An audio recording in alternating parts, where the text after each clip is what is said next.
आज बहुत से लोग जानते हैं डीमार्ट के बारे में, एवेन्यू सुपरमार्केट के बारे में। आज हम इस वीडियो में डीपली फंडामेंटल कवर करेंगे डीमार्ट का कि क्यों कंपनी के शेयर प्राइस में लास्ट एक महीने के अंदर 10% की ग्रोथ देखने के लिए मिली और आगे किस तरीके से कंपनी कंटिन्यू ग्रो करती रहेगी या नहीं करती रहेगी, कंपनी को कंपटीशन क्या क्या मिल रहे हैं और आगे कंपनी की जर्नी कैसी होगी। बात करेंगे पूरे डेटा पे और समझेंगे पूरे कंपनी के बिजनेस मॉडल को। नमस्कार, मैं जीत सिंह स्वागत करता हूं आपके चैनल ठाकुर कैपिटल में। बात करते हैं हिस्ट्री से। डीमार्ट के फाउंडर श्री राधाकिशन दमानी जी। राधाकिशन शिवशंकर दमानी जी का जन्म मारवाड़ी हिंदू परिवार में हुआ और उनकी पूरी फैमिली सिंगल रूम अपार्टमेंट में रहती थी मुंबई में। वो मुंबई यूनिवर्सिटी से ड्रॉप आउट है। पिता के निधन के बाद उन्होंने दलाल स्ट्रीट ज्वाइन कर लिया। 1990 में हर्षद मेहता का जो बुल ट्रेंड था उसमें शॉर्ट सेलिंग करके राधाकिशन दमानी ने बहुत वेल्थ क्रिएट किया। राधाकिशन दमानी जी 1995 में इंडिविजुअल इन्वेस्टर थे, जो सबसे बड़े इन्वेस्टर थे एचडीएफसी बैंक में। 1990 में राधाकिशन दमानी जी ने अपना बाजार की फ्रेंचाइजी ली, उसका स्टोर ओपन किया नेरुल में, मगर उनके बिजनेस मॉडल से वो कन्विंस नहीं हुए और वो फ्रेंचाइजी उन्होंने बंद कर दी। और फिर 2002 में उन्होंने पहला स्टोर ओपन किया मुंबई में, पवई में, डीमार्ट के नाम से। आज डीमार्ट 10 स्टेट्स और एक यूनिट टेरिटरी में अपनी सर्विसेज दे रहा है अपने स्टोर्स के थ्रू। देखिए तो 324 स्टोर आज ऑपरेट करती हैं डीमार्ट, जिसमें 2002-2003 में सिर्फ 2 स्टोर थे, 2007 और 8 में 12 स्टोर हुए, 8 सालों में 10 नए स्टोर ओपन किए, 12-13 में 62 स्टोर हुए, 5 साल में 50 स्टोर ओपन किए, 2021-2022 में 284 स्टोर हुए, मतलब 9 साल में 222 स्टोर ओपन किए, 2022-2023 में 324 स्टोर है, मतलब एक साल के अंदर 40 नए स्टोर ओपन किए हैं, और 2024 में अब तक 371 स्टोर हो चुके हैं, मतलब कंपनी ने 47 स्टोर ओपन किया है एक साल के अंदर। अब हम लोग ये देखें तो डीमार्ट तेजी से अपने स्टोर्स को बढ़ाती जा रही है। अगर बात करें तो डीमार्ट एक सुपरमार्केट नहीं, एक रियल एस्टेट कंपनी है। मैं क्यों कह रहा हूं ऐसा? अगर देखें तो सिटी के बेस्ट जो लोकेशंस है वहां पे डीमार्ट के स्टोर्स हैं और डीमार्ट 80% जो स्टोर्स है वो खुद ओन करती है। अब यहां पे देखें तो जो सुपरमार्केट है उसका 5 से 6% का जो रेवेन्यू है वो रेंट में जाता है और जो रेंट कॉस्ट है वो भी डीमार्ट बचा लेती है अपना, और ऑलमोस्ट डीमार्ट 0 रेंटल कॉस्ट पे ऑपरेट करती है। और इसका जो फायदा है उनके कंज्यूमर को ही मिलता है। ये डीमार्ट का एक इकोसिस्टम है और इसी इकोसिस्टम के थ्रू ही डीमार्ट अपने ऑपरेशंस को चलाती है। अब बात करते हैं डीमार्ट के सप्लाई चेन की। तो देखें तो 10 से 11 दिन में जो भी सप्लायर है डीमार्ट के उनको वो पेमेंट कर देते हैं। अगर इंडस्ट्री का एवरेज देखें तो ये 12 से 20 दिन का है। तो जो डीमार्ट के सप्लायर है 10 दिन एक्स्ट्रा होता है उनके पास लिक्विडिटी पैसों की, और ये सप्लायर के लिए सबसे बेस्ट चीज है। इसलिए डीमार्ट अपने सप्लायर से नेगोशिएट कर पाता है प्राइस और बल्क क्वांटिटी खरीदता है, जिसकी वजह से डीमार्ट डिस्काउंट दे पाता है अपने कस्टमर्स को। और डीमार्ट में किसी पर्टिकुलर टाइम पे डिस्काउंट ऐसा नहीं है, हमेशा डीमार्ट में डिस्काउंट चलते रहते हैं। अब ओवरऑल बात करते हैं रेवेन्यू की कि रेवेन्यू कहां से आता है और कौन से प्रोडक्ट से आता है डीमार्ट को। बात करें प्रोडक्ट वाइज रेवेन्यू की तो grocery, staples, processed foods, dairy, frozen products, ये सबसे 56.03% का रेवेन्यू आया है 22-23 में। और बात करें home care products, personal care products की तो यहां से 20.93% का रेवेन्यू आया 2022-2023 में। और बात करें bed, bath, toy, games, crockery, plastic goods, garment, footwear, इन सब सेगमेंट से डीमार्ट को 23.04% का रेवेन्यू आया 2022-2023 में। तो ये हमने देखा कि 100% में से कौन कौन कितना कंट्रीब्यूट करता है। रेवेन्यू पर retail business area square feet, देखिए तो पर स्क्वायर फीट जो रेवेन्यू है वो 13% ईयर ऑन ईयर से बढ़ रहा है। हम लोग डेटा में देख सकते हैं 18-19 में 35,647 रुपए पर स्क्वायर फीट अर्न करता था और 2022-2023 में ये 31,096 रुपीज अर्न करता है। रिटेल बिजनेस पर स्क्वायर फीट की बात करें तो ये ईयर ऑन ईयर 17% से बढ़ रहा है। अब एक बात समझना, जो सेल है वो 13% से बढ़ रहा है पर स्क्वायर फीट, और जो डीमार्ट है जो अपने एरिया को बढ़ा रहा है वो 17% ईयर ऑन ईयर से बढ़ा रहा है। रेवेन्यू पर स्क्वायर फीट कि सेल कितना हो रहा है पर स्क्वायर फीट, हम लोग ने ये देखा कि 2018-2019 में ये 35,647 रुपया सेल करता था पर स्क्वायर फीट और ये 13% ईयर ऑन ईयर बढ़ रहा है। और बात करें तो डीमार्ट जिस तरह से अपने स्टोर बढ़ा रहा है वो 17% ईयर ऑन ईयर से बढ़ा रहा है, मतलब पर स्क्वायर फीट 17% बढ़ता जा रहा है। अगर हम लोग हर साल से कंपेयर करें 2018-2019 में ये 5.9 मिलियन स्क्वायर फीट था और 2022-2023 में 13.4 मिलियन स्क्वायर फीट है। तो जो स्क्वायर फीट है वो कंपनी कंटिन्यू जिस तरीके से अपने स्टोर बढ़ा रही है वो एरिया बढ़ता जा रहा है, और पर स्क्वायर फीट जो रेवेन्यू है वो भी 13% से बढ़ रहा है। डीमार्ट एक बड़ा चेंज कर रही है अपने प्रॉपर्टीज में। अगर हम लोग देखें तो जहां भी डीमार्ट अभी अपनी प्रॉपर्टी ले रहा है वहां पे वाटर हार्वेस्टिंग, सोलर पावर, ये सब लगा रहा है। देख लो 278 स्टोर ऐसे डीमार्ट के हैं जहां पे 190 मेगावाट वो खुद पावर जनरेट कर रहा है, मतलब पावर जो सेविंग है वो भी कर रहा है। बात करते हैं इकोनॉमी ओवरव्यू की। भारतीय इकोनॉमी एक्सपेक्टेड है कि 7% से ग्रो करेगी 2022-2023 में। कोविड-19 के बाद 2022-2023 2 साल के बाद वापस जो पैंडेमिक का इंपैक्ट था धीरे धीरे कम होता हुआ दिख रहा है, और सबसे ज्यादा इंपैक्ट डीमार्ट पे इसको देखने के लिए मिला। ओवरऑल बात करें इंडस्ट्री के एस्टीमेट ग्रोथ की तो ये 15% से बढ़ रहा है, $84 ट्रिलियन का हो जाएगा 2022-2023 में। रिटेल का जो एस्टीमेट है वो 20% से ग्रो होगा, 19 ट्रिलियन का हो जाएगा, और ये 11% जो रिटेल इंडस्ट्री है उससे ग्रो होगा। और जो ई रिटेल है वो एस्टीमेट है कि 24% CAGR से बढ़ेगा और ये 3 ट्रिलियन का हो जाएगा। ओवरऑल जो रिटेल इंडस्ट्री है फूड एंड ग्रोसरी सेगमेंट की वो 25% से बढ़ेगी 2022-2023 में एक एस्टीमेट के हिसाब से।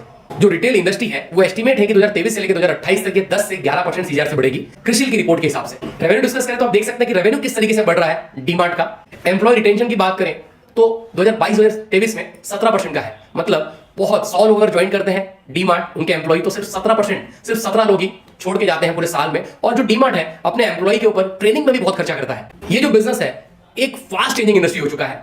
इंडस्ट्री में देखें तो बहुत सारे डायनामिक चेंज है और ये अभी इंडस्ट्री में नए प्लेयर भी इंटर कर रहे हैं।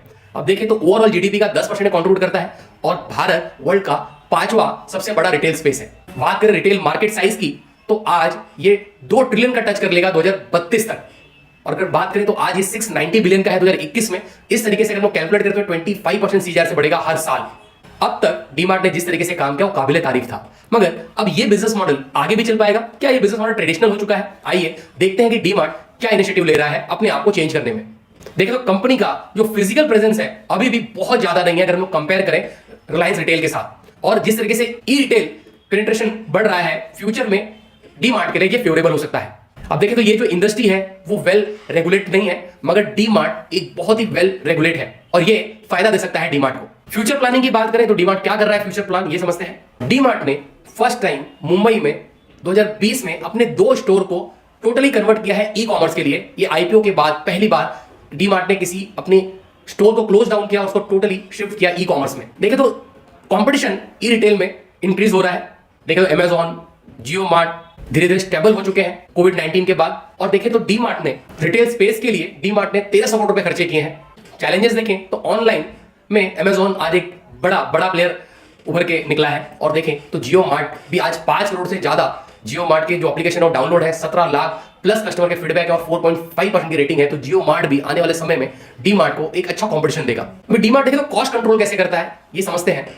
जो मैनेजमेंट है वो परफेक्टली मिनिमाइज वेस्टेज के साथ मैक्सिमम एफिशिएंसी देता है और उनके प्रोडक्ट को एक से दूसरी तरफ पहुंचाता है। बात करें दूसरी तो स्टोर ओनरशिप, डीमार्ट खुद के स्टोर ओन करता है जिससे जो रेंटल एक्सपेंस है वो खत्म हो जाता है, जो उनका प्रॉफिट कंज्यूम कर ले रहे थे। और सबर्बन एरियाज में ऐसे जगह पे अपने प्रॉपर्टी लेता है जहां पे जो रेंट कॉस्ट है वो कम रहे। लिमिटेड प्रमोशन करता है डीमार्ट, अवॉइड करता है एडवर्टाइजमेंट करना, प्रमोशन करना, कंपेयरिंग करना और फोकस करता है कंसिस्टेंसी लो प्राइसिंग पे। अधिकतर जो मैन पावर है वो डीमार्ट के खुद के हैं और जिस वजह से डीमार्ट बेटर कंट्रोल कर पाता है अपने कॉस्ट और क्वालिटी को। प्रोडक्ट सिलेक्शन डीमार्ट ऑफर करता है वाइड रेंज ऑफ प्रोडक्ट और एवरी प्रोडक्ट पे across the grocery, home care, हर जगह डीमार्ट आज खुद के बनाए हुए प्रोडक्ट वो इंश्योर करता है बेस्ट क्वालिटी के साथ, जहां पे वो कॉस्ट भी कम कर पाता है और अपने मार्जिन भी बढ़ा पाता है। एम्प्लॉय फोकस अगर देखें तो डीमार्ट अपने एम्प्लॉय पे बहुत खर्चा करता है कॉस्ट कंट्रोल करने के लिए, उनको ट्रेनिंग के लिए, उनके डेवलपमेंट के लिए। और जो मैन फोर्स है वो छोड़ के नहीं जाते डीमार्ट को, कंटिन्यू काम करते हैं जिससे डीमार्ट को उसका फायदा मिलता है। बात करें 2023 में तो जो डीमार्ट का रेवेन्यू है वो 41,800 करोड़ पहुंच चुका है। स्लॉटिंग फीस वो फीस है जो सुपरमार्केट कंज्यूमर को चार्ज करता है कि जो उनके प्रोडक्ट है वो ऐसे जगह रखे रहे जहां पे विजिबिलिटी अच्छी रहे और डायरेक्टली उनका सेल बढ़ सके उस प्रोडक्ट का। लो कॉस्ट मॉडल में डीमार्ट अपने स्टोर्स को अट्रैक्टिव नहीं बनाता, वो ये देखता है कि ज्यादा से ज्यादा स्पेस लें और ज्यादा से ज्यादा प्रोडक्ट वो वहां पे डिलीवर कर सके, रख सके जहां पे कंज्यूमर तक वो पहुंचा सके। वो इंटीरियर पे बहुत ज्यादा खर्चा नहीं करते। हमने बात की थी ऊपर की क्रेडिट साइकिल की वजह से जो प्रोडक्ट की कॉस्ट है वो डीमार्ट को कम में मिलती है, हैवी डिस्काउंट लेता है, मैसिव कैश देके और बल्क में बाय करके। वॉल्यूम में सेल करता है डीमार्ट, मैन्युफैक्चरर से बल्क में क्वांटिटी लेता है और वॉल्यूम में सेल करता है, जिस वजह से एक मैसिव डिस्काउंट उनको मिलता है मैन्युफैक्चरर से, जिस वजह से जो प्राइसेस हैं वो कम होती हैं। रीजनल गुड्स भी देता है डीमार्ट, जैसे इंडिया एक डाइवर्सिफाइड कंट्री है और अलग अलग रीजन में अलग अलग चीजें बिकती हैं, तो उस तरीके का भी ध्यान रखता है और उनके लाइफस्टाइल के हिसाब से डीमार्ट वहां पे अलग अलग प्रोडक्ट रखता है और इसका भी बेनिफिट डीमार्ट कंज्यूमर तक पहुंचाता है। अपने ऑडियंस को डायरेक्टली टारगेट करता है कि उनको पता है उनके कस्टमर्स को कि यहाँ पे जो क्वालिटी है वो बेस्ट है और जो कॉस्ट है वो कम है, जिसकी वजह से डायरेक्टली मिडल मैन डीमार्ट से लेना पसंद करते हैं किराना स्टोर की जगह। कंज्यूमर बिहेवियर को समझता है डीमार्ट। अगर साइकोलॉजी कर देखें कस्टमर की, इंडियन कस्टमर की, तो उनको अगर डिस्काउंट मिले और प्राइसेस कम मिले तो हमेशा वहां जाना पसंद करते हैं और डीमार्ट उसका फायदा उठाता है। आज ये सब स्ट्रेटेजी यूज करके जो डीमार्ट है वो भारत का एक रिटेल लीडर बन चुका है।